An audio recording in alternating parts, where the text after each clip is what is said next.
கருத்தோடு துதித்திடுவே கர்த்தர் நாமம் என் புகலிடமே கருத்தோடு துதித்திடுவே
கருத்து மிக அவசியம். கட்டாயம் அல்ல, வற்புறுத்துகிற ஆராதனை அல்ல, பழக்க ஆராதனை அல்ல. கருத்து கர்த்தருக்கு இருக்கிறார் என்கிற கருத்தோடு கூட நம்மை போல பாடுள்ள மனுஷனா எலியா கருத்தோடு இருந்தால் அவன் ஜெபம் கேட்கப்பட்டது. கர்த்தர் சமூகத்தில் இருக்கிற நான் என்று சொன்னார். கர்த்தர் சமூகத்தில் நின்று கொண்டிருக்கிறார். கணத்துக்குரியவர். நான் யோசிப்பது போல, என் மனதில் சிந்திப்பது போல ஒரு சாதனமானவர் அல்ல. அவர் சர்வ வல்ல தேவன். அவர் கணம் எங்கே? அவருக்கு நாம் செய்கிற கணம் எங்கே? ஒரு வேலை என்றால் நேரத்துக்கு ஓடுகிறோம் அல்லவா? எவ்வளவு வேகமாய் ஓடுகிறோம். பிள்ளைகள் படிப்பதற்கு எவ்வளவாய் வேகமாய் செயல்படுகிறோம். கருத்திருக்கிறதா? கருத்திருக்கிறதா? மனதிலே கருத்திருந்தால் நேர்த்தியாய் தியாகமா செய்வார். எல்லாமே தியாகமா இருக்கும். சர்வ வல்லவரை ஆராதிக்கிறோம். யோசிப்பது போல அல்ல, சர்வ வல்ல தேவன். சொந்தம் என்று சொல்கிறோம் அல்லவா? அவர் சர்வ வல்லவர். சர்வ வல்லவர் என் சொந்தமானார். சாவை வென்றவர் என் ஜீவனானார். சர்வ வல்லவர் எஜமானன். சாவை வென்றவர் என் மனவாளன்.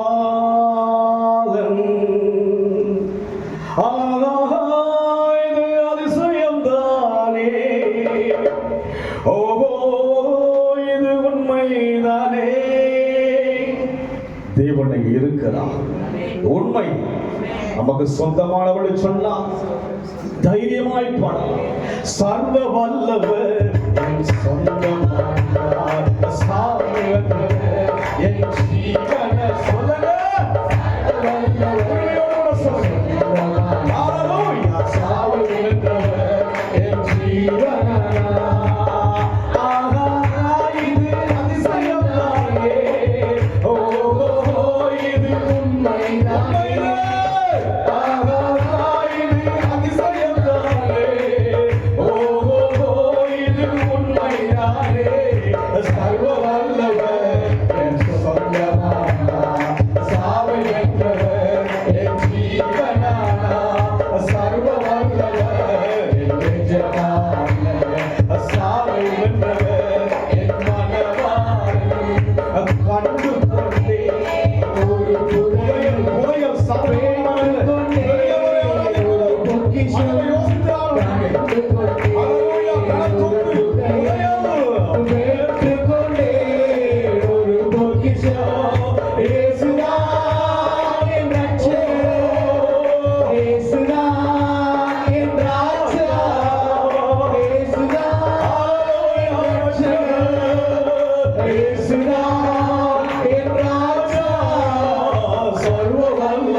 Kirama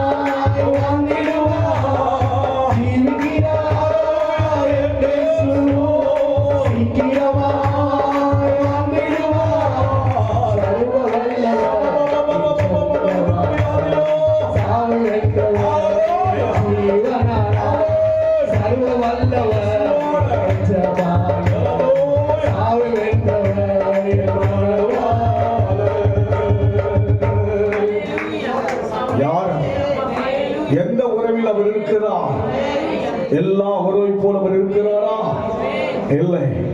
அவர் எனக்கு ஜீவன், ஜீவனானா எனக்குள்ளே அவர் இருக்கிறார். சாவை வென்றவர் எனக்கு ஜீவன். என் மூச்சு இயேசுதான், என் மூச்சு என் சுவாசம் இயேசுதான். அதுதான் கிறிஸ்துவத்தின் அழைப்பு.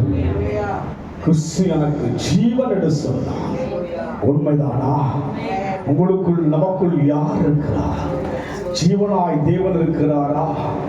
புதையலை கண்டது எல்லா பொருளை விட புதையலை கண்டிருக்கிறோம். கண்டோமா? தேவனை கண்டோமா? யாரையோ ஒரு நாள் பார்க்கிறோம். உறவுகள், நண்பர்கள், வழியில் எவ்வளோ பேரை பார்க்கிறோம். இயேசுவை கண்டோமா?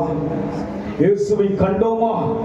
இயேசு இருக்கிறார், இயேசு இருக்கிறார், இன்றைக்கும் இருக்கிறார், கடைசி வரைக்கும் இருக்கிறவர். கண்டுகொள்ள வேண்டும். அவர் நேசிக்கிறவர். எனக்கு ஒரு நேசர் உண்டு, அவர்தான் இயேசு ராஜா. எனக்கு ஒரு புகலிடம் உண்டு, அவர்தான் இயேசு ராஜா. அவர் ஒரு நபர். நாம் எப்படி உயிராக இருக்கிறோமோ அவர் உயிராக இருக்கிறார். உங்களுக்கு 1000 பேர் இருக்கலாம். உறவு, கணவன், மனைவி, பிள்ளைகள், பெற்றோர், சகோதர சகோதரிகள், எத்தனை உறவு இருந்தாலும் கூட எனக்கு ஒரு நேசர் உண்டு. நேசிப்பதற்கு அவர்தான். நேசிக்கிறோமா? எனக்கு ஒரு நேசர் உண்டு,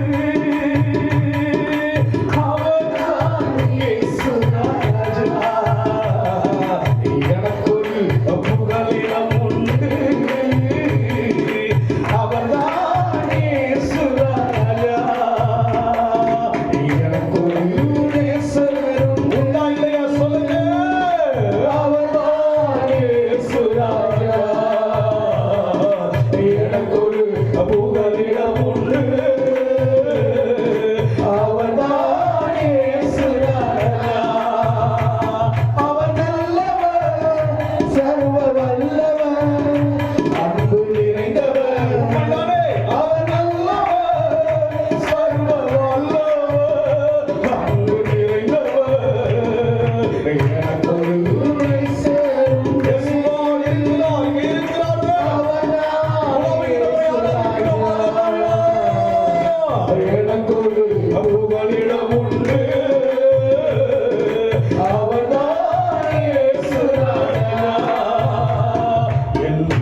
புகலிடமுண்டு.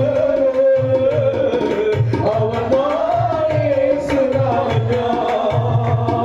என் அலைச்சல்களை அவர் பார்க்கிறார். என் கண்ணீரை கணக்கிலே வைத்துக் கொள்கிறார். அலைச்சல்களை அவர் பார்க்கிறார். கண்ணீரை கணக்கிலே வைத்துக் கொள்கிறார். உதவி செய்கிறார். உதவி செய்கிறார். உதவி செய்கிறார். அவர் நல்லவர். சர்வ வல்லவர். அன்பு நிறைந்தவர். அவர் நல்லவர். சர்வ வல்லவர். அன்பு நிறைந்தவர்.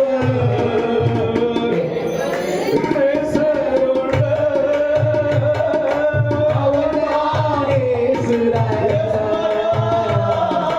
எனக்கொரு புகலிடமுண்டு. அவர்தான் இயேசு ராஜா. எவர்தான்? யார் அவர்? அவருக்கும் எனக்கும் என்ன உறவு சொல்லுவோம் அல்லவா? யார் அவங்க? எனக்கு அவங்களுக்கு என்ன சம்மதம் இருக்குன்னு சொல்லுவோம் அல்லவா? ஏசியா. ஏசியா. எனக்கும் உங்களுக்கும் ஏசியா. நமக்கும் ஏசியா. எந்த அளவிலே இயேசு நம் வாழ்வில் இருக்கிறார். அவர் வேதனைகளை அறிந்தவர். நம்முடைய உள்ளான மனபாரங்களை புரிந்தவர். அவரை போல புரியவும் அறியவும் தெரியவரும் ஒருவராலும் கூட நேசரா இருக்கிறாரா? எல்லா நேசத்தை விட அவர் நேசரா இருக்கிறாரா? எல்லாவற்றையும் நேசித்து விட்டு கடைசியாக இயேசுவை நேசிக்கிறோமே, இது நேசமா என்று யோசித்து பார்ப்போம். அவர் நேசர். கண்ணீரை கணக்கில் வைக்கிறவர். நாம் கணக்கு பார்த்து தெய்வ சமூகத்தில் உறவாடுவர். கண்ணீரை கணக்கிட வைக்கிறவர். கண்ணீர் காய்ந்து விடும் அல்லவா? யாரால சொல்ல முடியும் கண்ணீரை கணக்கிட வைக்கிறேன்? எவ்வளவு காலம் அழுதோம் தெரியாது. எதற்கெல்லாம் அழுதோம் தெரியாது. அழுத அந்த கண்ணீர் துளிகளை கணக்கில் வைக்கிற சர்வ வல்ல தேவனை ஆராதிக்கிறோம். அந்த ஒரு எண்ணம், அந்த யோசனை நம் வாழ்க்கையில் இருக்க வேண்டும். அந்த அனுபவத்தில் நடத்துங்க ஐயா. இயேசுவின் நாமத்தில் பிதாவே. ஒரு காரணம்